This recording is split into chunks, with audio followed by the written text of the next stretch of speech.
Bengals are absolutely contenders. I think if you look at our preseason expectations compared to where they are now at 4-3, I really think the only thing we got wrong collectively, because we were all high on the Bengals, obviously, was just the extent of Joe Burrow's calf. He went back to practice in training camp 2 weeks before week 1. If you're going to return that soon, you're a franchise quarterback. I think everyone's expecting that you're going to be fine. Maybe there's some limitations for the first couple of weeks, but overall, we shouldn't see this massive impact. Did you find it? Because we were talking about whether the Jets would be a playoff team or not, and that was after the Jets. What were you looking for?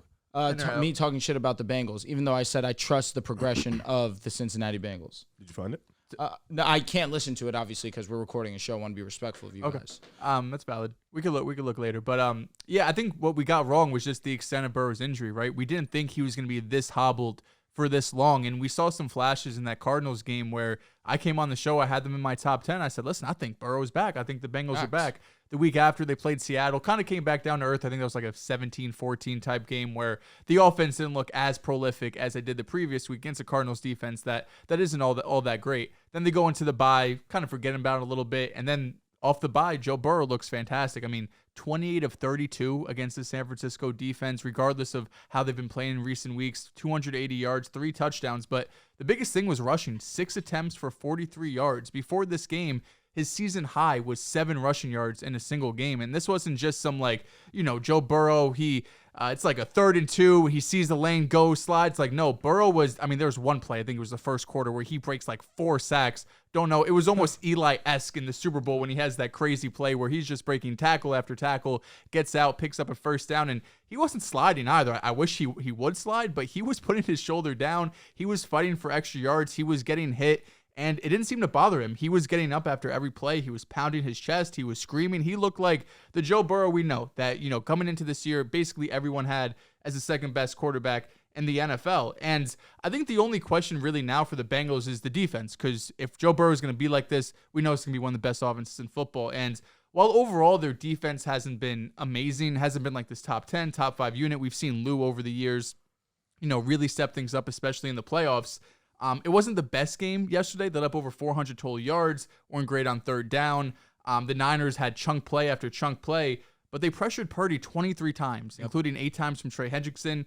The Bengals scored 4 touchdowns in the red zone. The Niners, they limited them to only twice, and they forced 3 turnovers. So the Bengals defense doesn't have to be this insane elite unit when you have Joe Burrow on the other side. You just have to make timely plays. You have to be good on 3rd down. You have to be good in the red zone, and that's what the Bengals were. The question mark with Joe Burrow was only ever about his health. The Cincinnati Bengals, the biggest question for them was always Joe Burrow's health. And if Joe Burrow was healthy, we all understood their ceiling. They are a legit team because they have one of the best quarterbacks in the game. I said it constantly. I give Joe Burrow the benefit of the doubt because I understand what he is when he's 100%. It was evident that he wasn't, because he wasn't his usual self, scrambling outside of the pocket when pressure's in his face, extending plays, because that's what separates him from the rest of the pack. His escape ability, and his ability to push the ball downfield and extend plays and make big plays. And we saw that on full display yesterday. You put that highlight of, hey, does Joe Burrow look healthy? I don't know. You guys tell me.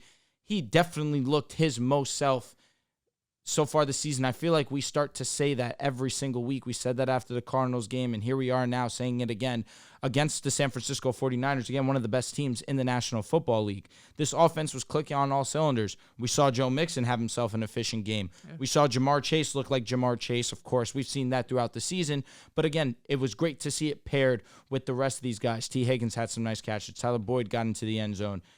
So it was great to see this offense finally, after being one of the least explosive offenses in football. I believe that Tony Romo was talking about how they had the least big plays in the NFL by a significant margin.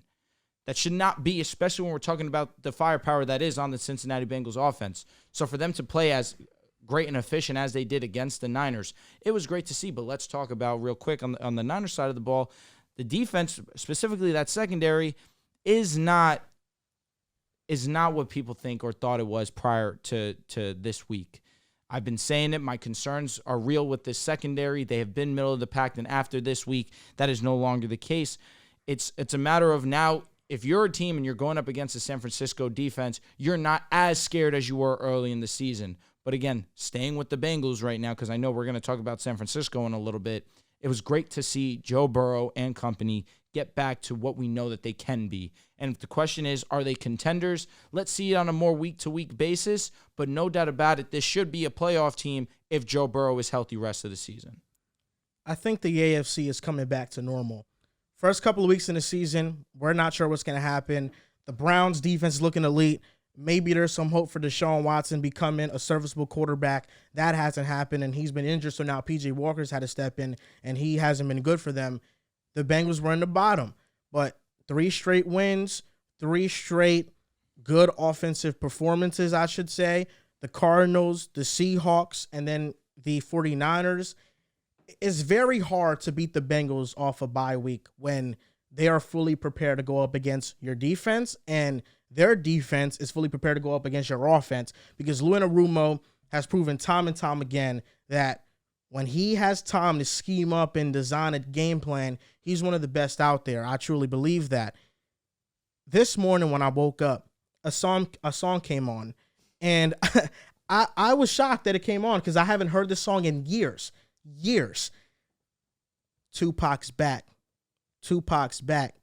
That's all these people saying that Burrow's back.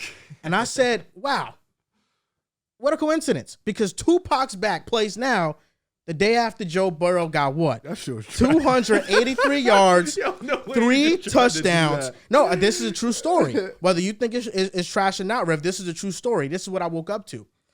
Joe Burrow, 283 yards, 3 touchdowns, 28 for 32. I think he completed 14-plus straight passes in this game versus a really great defense, even though they've had a little slump in the road as of recently.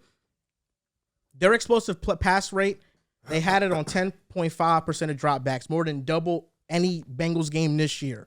Joe Burrow scrambled on 7.9% of his dropbacks, season high. Joe Burrow, the perfect play to describe how he's feeling now, the 3rd and 10, evading pressure. Nick Bosa's coming from the side, about to sack him. Joe Burrow just says, get off of me, and puts him to the ground. Scrambles out. Fred Warner's coming, lays a big hit on him, and he still completes it to T. Higgins for the first down. The Bengals shotgun rates in weeks 1 to 7 was 95+%, which means they weren't having Joe Burrow go under center because he didn't trust that calf. And now in week 8, that shotgun rate was still high at 77%, but they're not exclusively a shotgun offense, and that's not all they're running. Now they have variety. So that allows Joe Mixon to get going in the run game. And Joe Burrow, listen, historically, he's been off to not the best start in September, even though he still plays at a high level. But October onwards, he's 27-15, completes 69% of his passes, 277 yards per game, 77 touchdowns to 28 interceptions with a passer rating of 100.9, which is the best in the NFL after October. Joe Burrow, there's a reason why he was a second-ranked quarterback coming into the season. When he's healthy, he's that good, and he gives the Bengals a chance to win every single week. And after this win against the Niners, I'm looking at the Bills. I'm looking at their defense, and I think the Bengals should keep rolling. I think the Bengals should be on a 4-game win streak after next Sunday. Oh man, we'll get to that pick'em on on the day it happens on our Patreon this Hey, week. join the Patreon Wednesday, dropping our pick'em. And also join it because Cowboys and Eagles play.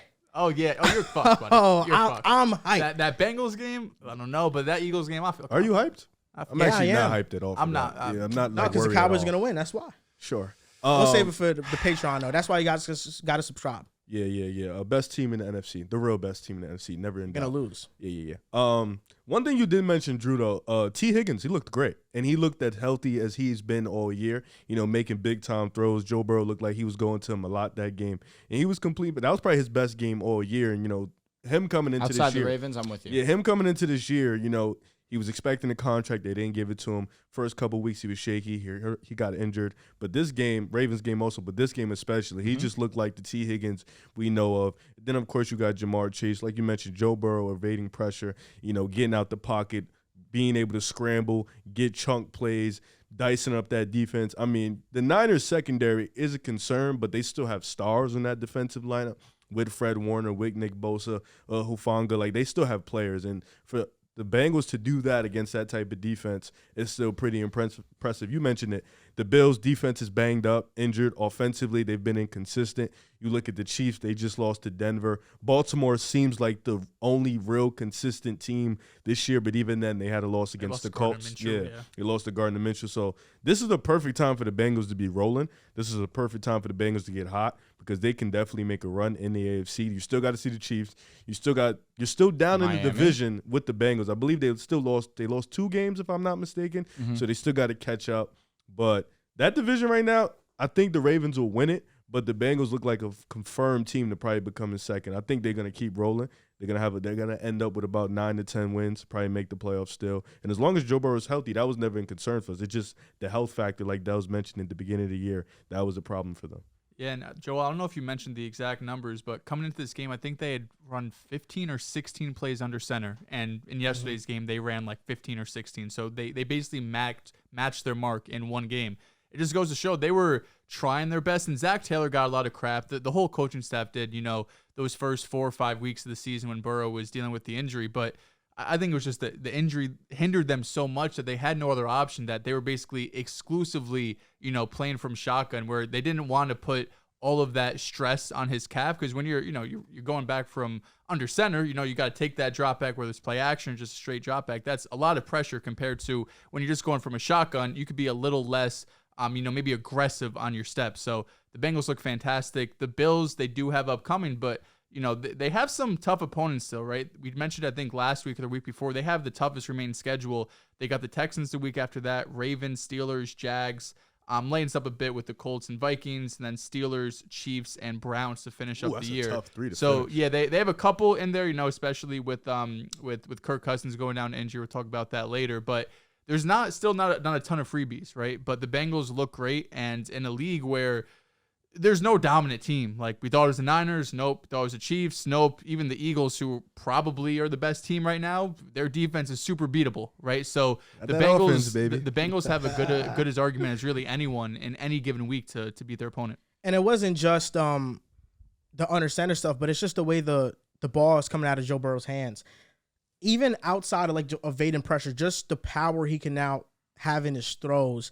He layered some throws and really threw some with power. That Jamar Chase on the left side, some double team. Bullets that I'm like, that was one touch, but yeah. Joe Burrow, a couple weeks ago, I think that's an interception. Where this week, he's getting off so much power, and that's because he's healthy. And the league is better when Joe Burrow's healthy, man. Yeah, throws me on 10 yards against San Francisco, and he had 9 of them completed, 8 of them.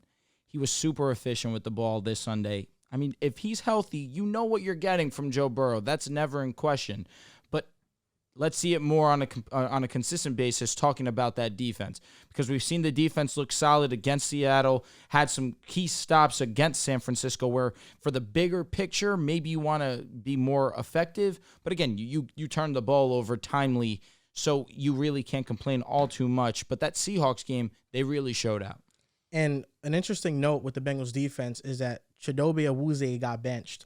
Right now, their 2 starting outside boundary corners are Cam Taylor-Britt, the second-year player, who I think has been phenomenal this year, and DJ Turner, their rookie, who had one of the fastest 40 times. So they're prioritizing athleticism, and they're trusting these guys to get better throughout the year, and I think growing pains are going to come with it.